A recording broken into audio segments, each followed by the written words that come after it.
Hi guys, welcome back to my channel. Thank you so much for joining me. I really appreciate you here on my platform. Kindly feel free to subscribe and to like this video. This video is on money management and I hope that we'll be able to grow together. This is a series that is actually very dear to my heart, and I'm actually going to make it a series and continue building up on it. Given the situation that we are in right now, it's such a tough time for everyone. We have had to look through our money sources. We've had to look through our expenditure and how we are spending this money. And for some people, it is so sad that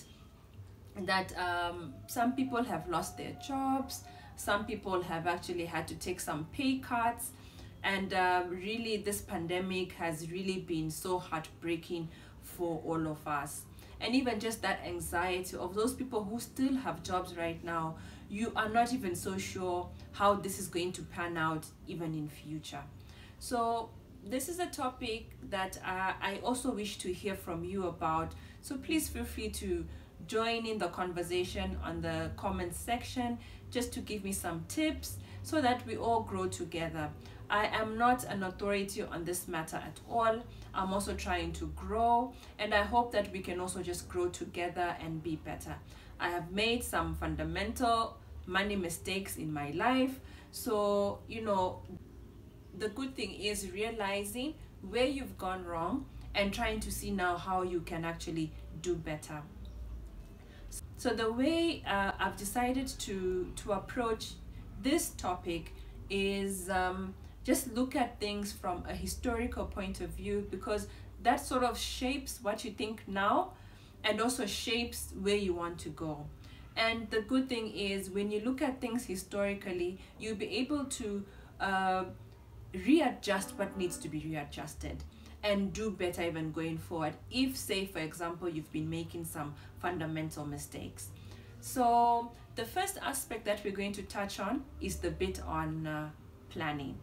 I think planning is very fundamental when it comes to money management, and it's actually very essential to have a plan in place, then to have things shift around as and when the need arises. But fundamental is the bit on at least having a direction of where you want your money to go and what you want to do with that money. And this actually gives you a situation to see where your gaps lie. Let me give an example. I might say that I want to buy a house, right? But what would be fundamental is what are the sources of income that you're going to be using to buy that house. So if that is on your plan, on these are the couple of things that you want to do, then it helps you ascertain the steps that you need to take for you to have that money and conduct whatever it is that you want to do. So that's the first bit. Then the second bit is budgeting. So with regards to budgeting, this was taught to me at a very young age. When I would go to high school, my mother would sit down with me and tell me the budget that we had to do our shopping. Our high school allowed us to carry some food to school. So before the school term would start, we would normally go for shopping so that I'm prepared. So when we'd go to the supermarket, I would be pushing my trolley. We already know the money that I'm supposed to be using. So my mother would not stop me from putting anything in that trolley. I would put all manner of things. But when we got to the till operator, she would stand aside and she'll tell me that, Tinashe, this is the money that we have and we're not going beyond this. So this actually taught me to put whatever it is that's to use what was within my disposal. So even if I put a lot of things in that trolley, I actually learned how to pick the things that were important that would fit into that budget. So that's actually how I got to learn about budgeting at a young age. And I think some of these concepts you're taught when you're younger, and as you grow older, you actually tend to apply that. Then the other bit that I can speak to is discipline. Discipline is very important when it comes to money. It is so fundamental. And looking back from a personal experience, when you're young, you don't really know what money stands for, or like honestly speaking, you do not really know. So remember how when you're young and you'd be given money by your uncle or your auntie or some family member who's come to visit, the person who you'd run to give your money is your mother or your father, right? For them to keep it for you, because now for you don't know what to do with that money. So I remember I used to also do that, and I think that created a bit of discipline to say that you're holding this money, you don't have to use it at that particular moment in time, right? So when you're a child, that is one of the things that you actually learn. And then as you grow older, so I used to, I'm a Christian, so would go to church and you'd be given money for collection. I know for some people, they probably would not take that money for collection, but I think for me that instilled that discipline to say that if money was supposed to be used for something, then that money should be used for that thing. I would be given that money for collection and I would put it in the collection box. So I think to me that actually taught me how to be a bit more disciplined when it comes to money. So the next bit that I wanted to touch on was the bit on prioritization. For me, this was instilled when I went to university. I was not staying at home. I used to stay around school. So that would mean that you're given, say, money for rent, money for food, money for a couple of things that you needed to pay for, right? And this was not easy at all because I went to USIU, and we all know the stereotypes for people who go to USIU. Some of those are correct, but some of them are completely off. Some of them are not right. But what I can speak to is, given that you're away from home, you have to pay for your food, you have to make sure that your rent is paid, you have to make sure that you prioritize whether you're going to buy clothes or are you going to be buying food. Like for some people that's actually the thing that they struggled with, and you'd find that some people will actually starve themselves just for them to be wearing the trendiest of clothes, or for them to have the nicest of hairstyles, to buy the flashiest of weaves. But I think for me, that's when I learned how to prioritize. Like for me, rent was of utmost importance, and that was always paid. Food was also very important to me. I wasn't those people who would starve just for them to look good. I wasn't. So that actually really taught me how to prioritize my money. Then the next bit I'm going to touch on is the bit on giving. In as much as someone might want to hold the money that they have, I have been brought up to also think about, giving, because it's very fundamental. It's something that makes you feel good about yourself. It's something that just makes you be in touch with what's happening around you. So for me, with regards to giving, I think this became a bit more prominent when I started working, because now you're earning something and you are able to do what you can. And also when you start working, at times situations get a bit different. You start chipping in, you start helping out, say with your family. Maybe you now move out and you start taking care of yourself. But that aspect of giving is very, very important, and this can be done in very numerous ways. It can be in terms of money, it can be in terms of giving your time, giving out material things that you have that you probably do not use. But I think to me what's core to this is the bit on just tithing. I'm Christian, so I believe heavily with regards to tithing. It's just giving thanks to God for what He has been able to give you. So for me, that's an aspect that I value within my life.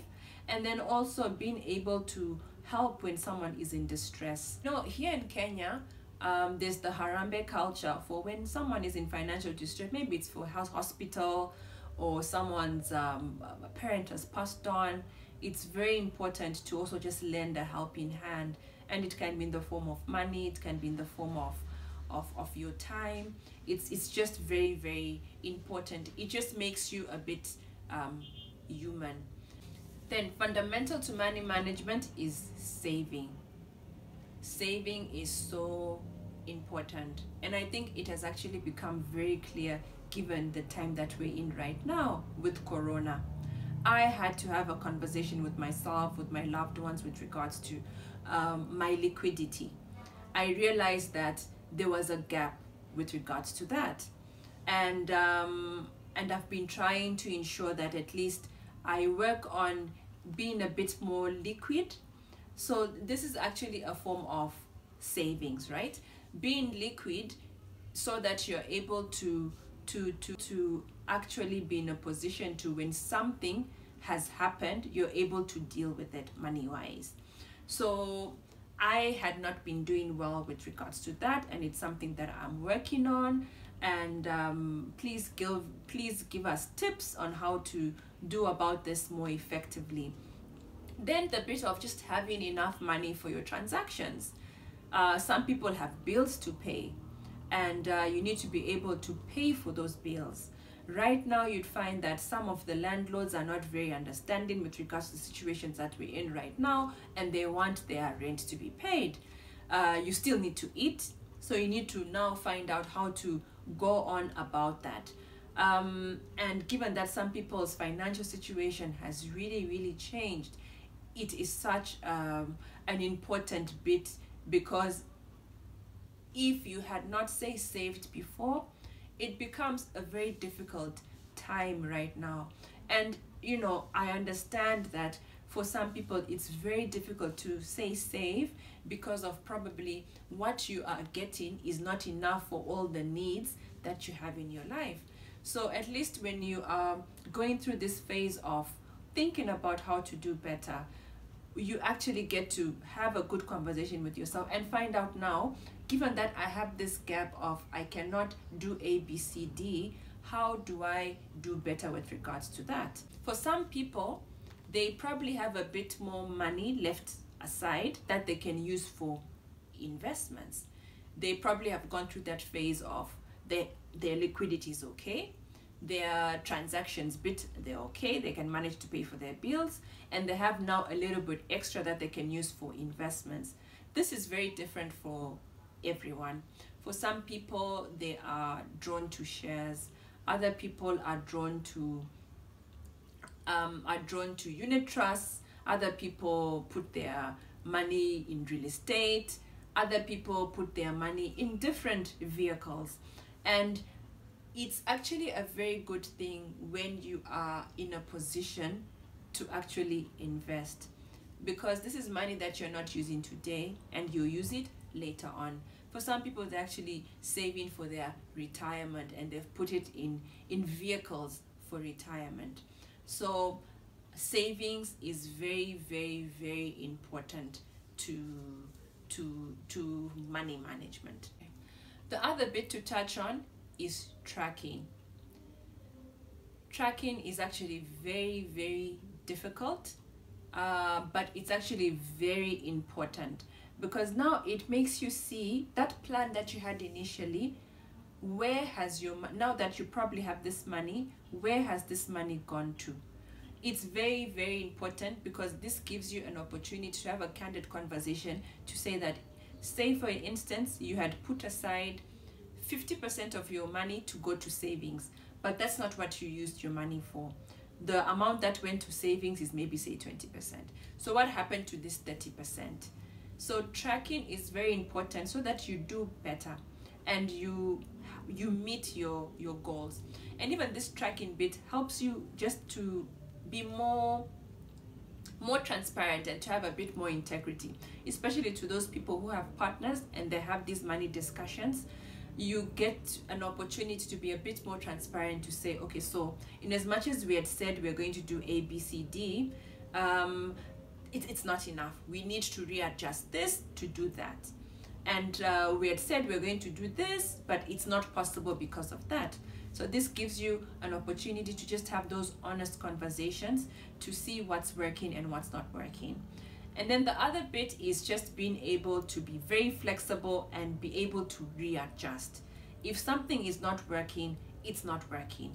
You had your plan in place, but you've realized that this bit that you had said you're going to put aside, this 50% for your savings, is not possible. it's okay to readjust, to just be honest with yourself, and to say that, okay, so for this month I'm not able to do this, but for next month I'll go back on track. So just that bit of being very flexible. What has been agreed upon can be changed given the situation. So just being able to just being open and in a position to just change your plan just a bit, to readjust your expectations, is very important, so that it does not also stress you and the people around you. So I think this marks the end of the video. Please feel free to give me any tips in the comments below. Please feel free to ask any questions. I'm not a guru at this. I'm also learning. I'm trying to do better, and I would appreciate your feedback. So thank you for watching. Bye.